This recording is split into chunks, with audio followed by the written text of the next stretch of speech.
What emotion do you feel when you're going to approach someone you're very attracted to and there's an extremely high probability that she's going to tell you to disappear? Right, exactly, absolutely, because it's a real judgment, right? We're going to see a movie called Crumb where you'll see this in great detail. But it's a real judgment. It's like the best judgment is, well, I don't mind your physical presence, but your genes should definitely not survive another generation. Right, and that's sort of generally translated into, I think we should just be friends. Right, you know, and you can blow that off, and people do, and you have to, because it's part of being polite and civilized, but you know, let's make no mistake about it. There is no more fundamental judgment than that. So, paralysis. And there's no shortage of men, I mean, who are absolutely terrified of women. I mean, I've had many of them in my practice, you know. I had one guy, he was so terrified of women he couldn't even talk to them on the phone. It's more common than you think.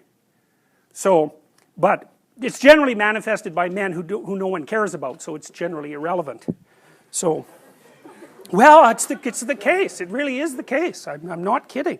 They're low status men.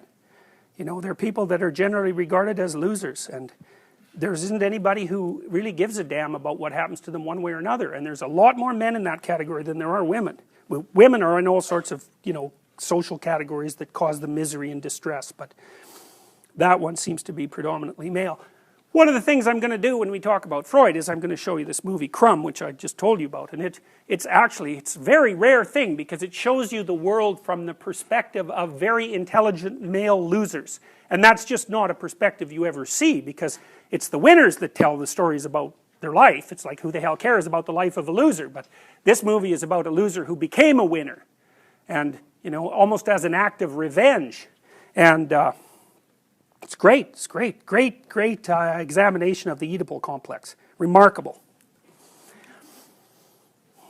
Women select men. That makes them nature, because nature is what selects. And so, you know, you can say, well, it's only symbolic that women are nature. It's like, no, it's not just symbolic. It's not just symbolic. You know, and the woman, in some sense, is the gatekeeper to not in some sense, is the gatekeeper to reproductive success. And you can't get more like nature than that. In fact, it's the very definition of nature. So, as I said, there are lots of reasons why these symbolic representations are set up the way they are. Alright, so that's the great mother, nature. The queen, the matrix. The matrix is something from which all things form. Same root word as matter, mother, all the same root word. The matriarch, the container, the cornucopia, the object to be fertilized, the source of all things, the fecund, the pregnant. There are more parts of the associational network. The strange, the emotional, the foreigner, the place of return and rest. The deep, the valley, the cleft, the cave, hell, death, and the grave. The moon, ruler of the night and the mysterious dark, and matter and the earth. So those aren't necessarily associated with femininity, but they're typically associated with femininity from a symbolic perspective. You know, so like generally, like a witch in a movie doesn't come riding out of the full bright sun at noon, right? That just doesn't happen because it doesn't make sense. It's a dark thing. And so if you saw that occurring in the light in a movie, you'd think, you know, what the hell's going on here? That doesn't make sense. And the reason it doesn't make sense is because it violates the complex, the symbolic complex. So those are female denizens of the underworld and hell. Very pleasant creatures. It's like Medusa with the head of snakes, you know. And if you ask, you know, why would a woman have a head of snakes in reference to a man? And that's really simple. I bet there are men here who know the answer to that. I don't know what you guys think about this, but I was pretty happy when I thought this up, and it took me a long time. So,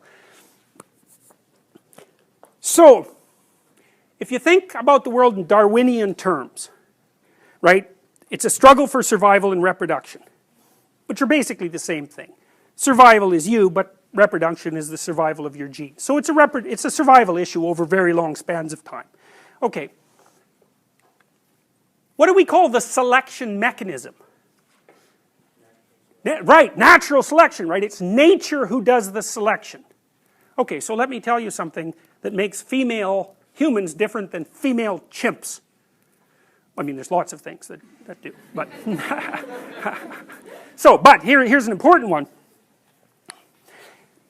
If you look at which male in a chimp troop fathers most of the offspring, it's the dominant male. But the reason for that isn't because the female chimps sort of flock around the dominant male. Now that happens in other species, but it doesn't happen with chimps. What happens is the dominant male chases all the subordinate males away and will interfere with any sexual behavior they manifest. It'll chase them away. The females, though, are perfectly happy to mate with a subordinate male if they're in heat and they get the opportunity. So they go into heat, which is something that doesn't happen with female humans, and they really don't care who they mate with. Okay. Female humans are much different than that. They're picky. So they're choosy. It's a big deal. It's a big deal that they're choosy. Women also seem to evaluate men for their fitness. Now, so, lots of men have no sexual partners and they have no children. That's not the case with women. Almost all women have one child or more. And it's a rare woman indeed who cannot find a sexual partner. Some of you undoubtedly have already experienced what it's like to be possessed by a particularly stupid idea. You know, so maybe you've grown out of one or two of the stupid ideas that possessed you, or maybe you're possessed by an attraction to someone you can't control, or you can't control your eating behavior, or you're a pushover when it comes to interpersonal interactions because you're too agreeable, or you fly off the handle and fight, and none of this is really under your control. And so all of those things that manifest themselves not only in your behaviors but in your perceptions themselves, they tend to take on embodied form and use you as the vehicle for their activity. So, and when you're thinking about something like anger, for example, think about how it works, because it's quite peculiar. What must someone generally do? How must someone generally act if you're going to be angry at them? They have to be irritating, right? They have to provoke you in some way. Well, the mere fact that you perceive what they're doing as irritating or provoking doesn't ensure that anyone else would have thought about it as irritating or provoking, or that that's what they meant, or that that's what's happening. And my point is, it's very important to think about these complexes of ideas as subpersonalities, because otherwise you really don't get what they're like. If you're angry, if you have a proclivity towards anger, especially if it's an unthinking proclivity, anything that someone says might irritate you. And it isn't like they say something and you think about it and then you get irritated. It's like you perceive the person as irritating. Maybe it's just the way they hold their mouth or something. It can be very, very subtle. And you might say, well, it's not me, it's you. It's not that I'm irritated by you.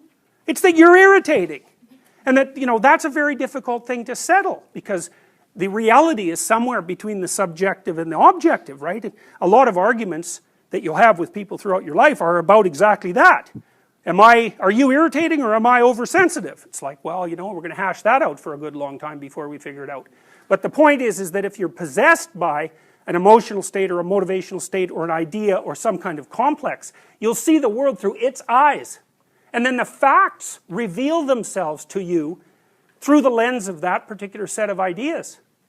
So it's a very frightening idea, because we like to think of ourselves as masters of our own house, which is completely clueless, because it's obvious if you watch yourself for like a month that you hardly ever do what you tell yourself to do, and you're liable to do all sorts of other things that you don't even want to do. Because you say, well, I'm going to go to the gym 3 times a week, and I'm not going to drink, and maybe there's this person I'm not going to associate with, and then, you don't go to the gym, and you find that person and you go out and drink with them, and you think, what the hell's going on, But you're not the sort of person that will do what you say. And so, like, what sort of person are you? Well, that's a psychoanalytic question. It's a deep one, because you're a peculiar thing. And there's parts of you that are really, really, really old. And the sort of naive you, the naive young you that you think of yourself as is like a little piece of flotsam in an ocean of complexity. And the ocean of complexity is you. And part of diving down into the depths is to start to understand what it means to be human. And like, whatever that means, the one thing you can say about it for sure is that it's bloody peculiar.